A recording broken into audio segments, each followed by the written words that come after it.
ऋषि नारद पहुंच गए इंद्रलोक में। जब देव ऋषि नारद इंद्रलोक में पहुंचे, देव ऋषि नारद जब इंद्रलोक में पहुंचे तो वहां बहुत सारी अप्सराएं नृत्य कर रही थी, बहुत अप्सराएं नृत्य कर रही थी। एक अप्सरा देव ऋषि नारद ने देखी जिसका नाम था वपु। कौन सी अप्सरा है? नाम बोलो आप लोग। वपु। कौन सी अप्सरा है? वपु। एक वपु नाम की अप्सरा वहां एक कोने में खड़ी थी, ना नृत्य कर रही थी ना गायन कर रही थी, खड़े, जिसके मस्तक पर त्रिपुंड लगा हुआ था।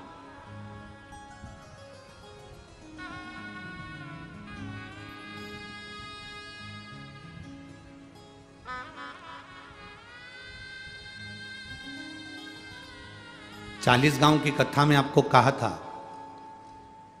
दुर्वासा ऋषि मस्तक पर त्रिपुंड धारण कर कर गए थे और नरक में घूमने के लिए गए थे। और नरक में कुंभी पाक, नरक में कुंड में उन्होंने झांक लिया था। उनके मस्तक के त्रिपुंड की थोड़ी सी राख भभूति कुंड में गिर गई थी तो नरक में बेकुंठ उत्पन्न हो गया था। वो त्रिपुंड की भभूति में इतना दम था।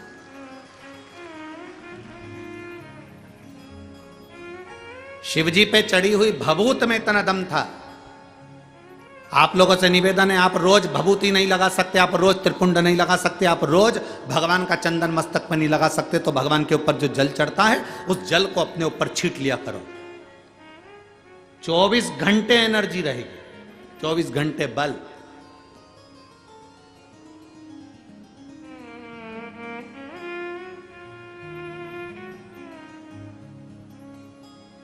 और आज इस व्यासपीठ से कहने में पीछे नहीं हटेंगे। हम तो इतना जरूर कहेंगे, अगर कोई व्यक्ति बीमार है, हॉस्पिटल लेकर जा रहे हो, लग रहा है कि इसको बड़ी बीमारी की आशंका है, इसका किडनी लीवर डैमेज हो चुका है, इसको कहीं कैंसर जैसा रोग दिख रहा है, इसके शरीर में कोई ना कोई बड़ी बीमारी डॉक्टर बोल सकता है, तुम्हें लग रहा है कि घबराहट हो रही है, भय लग रहा है कि मैं डॉक्टर को दिखाने नागपुर जा रही हूँ, मैं डॉक्टर को दिखाने के लिए चंद्रपुर जा रही हूँ, मैं डॉक्टर को दिखाने के लिए यवतमाल जा रही हूँ, मैं डॉक्टर को दिखाने के लिए यहाँ जा रही हूँ, और तुम्हें लग रहा है कि कहीं कोई बड़ी बीमारी ना आए, तो हमारा निवेदन है, सबसे पहला काम करना, हॉस्पिटल डॉक्टर को दिखाने से पहले शंकर के मंदिर में जाना, एक लोटा जल समर्पित कर कर आचमन करना, एक बेलपत्री उठाना, तुम खाओ तो ठीक, ना खाओ तो ठीक, उसको पर्स में डालना या जेब में रखना और उसको लेकर हॉस्पिटल तक जाना और कुंदकेश्वर महादेव का नाम लेकर जाना। कभी बड़ी बीमारी नहीं निकल सकती।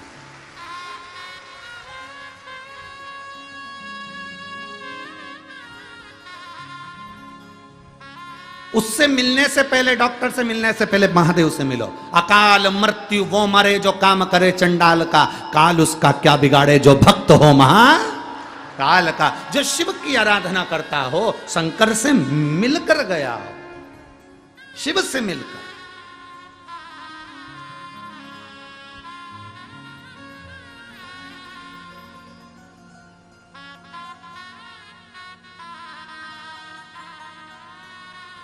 बहुत बड़े डॉक्टर को फाइल दिखा दी, फिर छोटे छोटे डॉक्टरों से जाकर कह दो हम बड़े डॉक्टर मुंबई गए थे, वहां ये डॉक्टर को दिखाकर, बड़े हॉस्पिटल का नाम ले दो, हमने वहां दिखाया।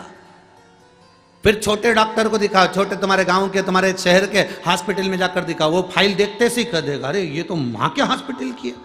फिर वो करेगा जब तुम वहाँ दिखाया है तो फिर हम थोड़ा बहुत ट्रीटमेंट देख लेते। फिर उसने थोड़ा बहुत ट्रीटमेंट दे दिया। उसी तरह हॉस्पिटल जाने से पहले तुम जब शिवालय तक चले जाते हो, शंकर के मंदिर चले जाते हो, बड़े डॉक्टर से मिल लेते हो। इससे बड़ा डॉक्टर कौन होगा? तुम ईमानदारी से बोलो, जो अपने ससुर का सिर काटकर बकरे का मुंह लगा दे। कितनी जोरदार प्लास्टिक सर्जरी है।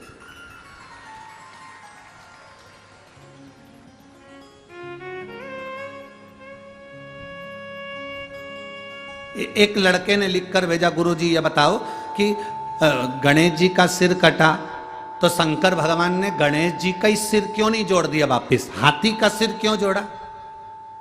तो हमने कहा ये तो कोई भी कर लेगा, हाथ टूटा हाथ कोई भी जोड़ देगा, पर हाथ की जगह पांव तो लगा के बता। तब मालूम पड़ेगा कि सही सर्जरी हुई कि नहीं हुई। यहां से थोड़ी सी चमड़ी निकाल कर यहां लगा दी, यहां का थोड़ा सा अंग निकाल कर यहां लगा दिया, यह तो कोई भी कर सकता है। सिर कटा, वही की वही सिर तो कोई भी जोड़ सकता है। पर दिक्कत जहां लोगों को लगती है, लोग कहते हैं सनातन धर्म पर उंगली उठाते उठाते, तुम्हारे भगवान ने सिर काटा था, वही की वही सिर क्यों नहीं जोड़ दिया, हाथी का सिर क्यों लगाया। हमारा कहने का मतलब केवल इतना सा है, किसी मनुष्य के शरीर पर हाथी का मुंह जोड़कर अब समझे कि प्लास्टिक सर्जरी इसको कहते हैं, और वो भी जिंदा।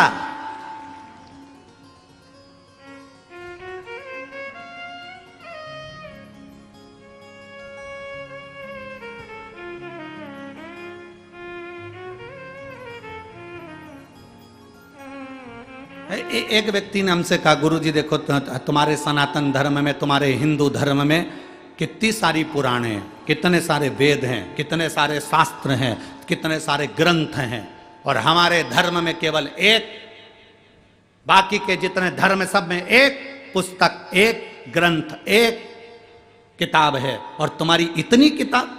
हमने उनसे कहा हम पूरी लाइब्रेरी लेकर चलते हैं, क्योंकि हम सनातन हिंदू हैं।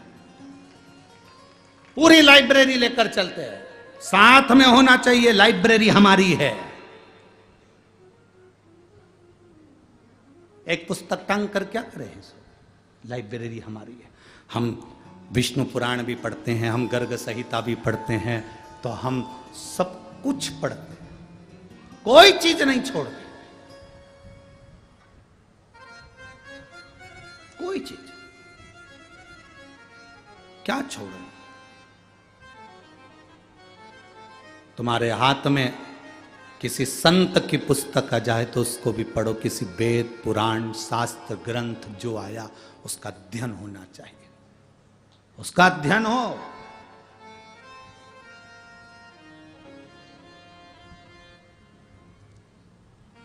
अब वो समय नहीं रहा जिस समय में केवल एक कथा वाचना चालू कर दो, इनका जन्म यहाँ हुआ, उनका जन्म वहाँ हुआ, उन्होंने ये करा, उन्होंने वो करा, और कथा पूरी हो गई। 4 भजन सुना दिए, सबको ताली बजवा दी, थोड़ा बहुत नाच लिए, कूद लिए, और कथा पूरी हो गई। शिव महापुराण में तो इतना समय भी नहीं होता कि एक भजन की जगह 2 भजन गा लिया जाए। एक भजन के लिए भी थोड़ा सा समय बीच में फंसाना पड़ता है, तब जाकर कोई भजन हो पाता है, नहीं तो वो कथा इतनी लंबी तक चल जाती है कि आपके भीतर शिव तत्व कैसे प्राप्त हो।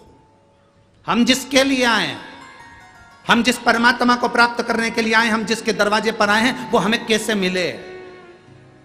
हम गुरु के दरवाजे पर जाएं और उस गुरु के दरवाजे पर जाएं, तो हम अगर गुरु के दरवाजे पर पहुंचे, भले हमारा गुरु वहां सामने नहीं हो, पर गुरु ग्रंथ भी अगर वहां पर है, तो उस ग्रंथ में गुरु का दर्शन होना चाहिए। उस ग्रंथ में गुरु का दर्शन हो तो समझ लेना कि तुम्हारा गुरु के दरवाजे जाना सार्थक हुआ, तुम्हारा गुरुद्वारे जाना सार्थक हुआ। तुम मंदिर में जाओ, और मंदिर में जाने के बाद तुम अगर भगवान को जल चढ़ाते समय तुम्हारे भीतर की इंद्रियां आनंदित ना हो जाए, तो तुम्हारा फिर मंदिर जाना व्यर्थ है। वहां आनंदित होना चाहिए कि मैंने जल चढ़ाया तो मेरी इंद्रियां आनंदित हुई।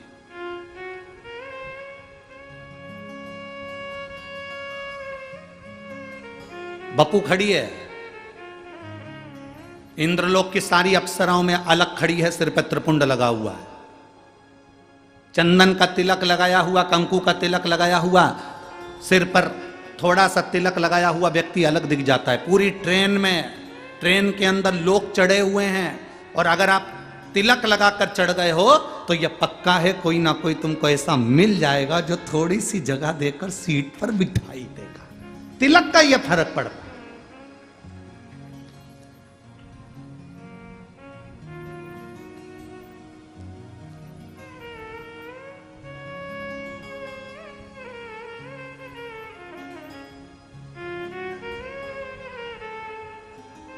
आप थोड़ा सा तिलक लगाए, आपको सम्मान मिलेगा। बहुत बहुत हम कहेंगे आप लोगों को थोड़ी सी काली मिर्ची भी लग सकती है, क्योंकि हमारी बात से लोगों को जरा काली मिर्ची लाल मिर्ची थोड़ी ज़्यादा लगती है। हम कहेंगे आप लोगों को थोड़ा सा लग सकता है। बोल दूं क्या? बोलो, जम के तो बोलो, बोल दूं। एक कायदे के वस्त्र जब पहनकर आप कहीं जाते हो ना तो किसी के बाप में दम नहीं है कि तुम पर निगाह उठाकर देख ले।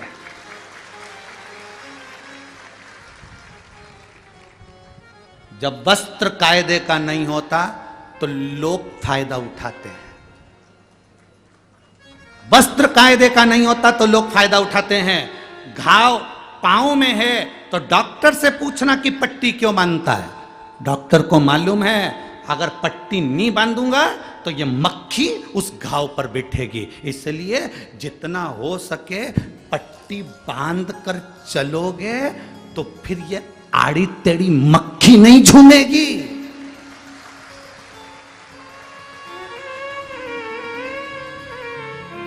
मक्खी झूमती तब है जब घाव दिखते हैं, जब हमारा शरीर नजर आता है।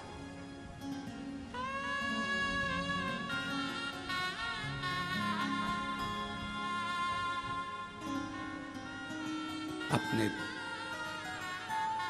तन को, मन को जितना ढक सकते हो उतना ढक कर चलिए। भजन को जितना ढक सकते हो उतना ढक कर चलिए। भोजन को जितना ढक सकते हो उतना ढक कर चलिए।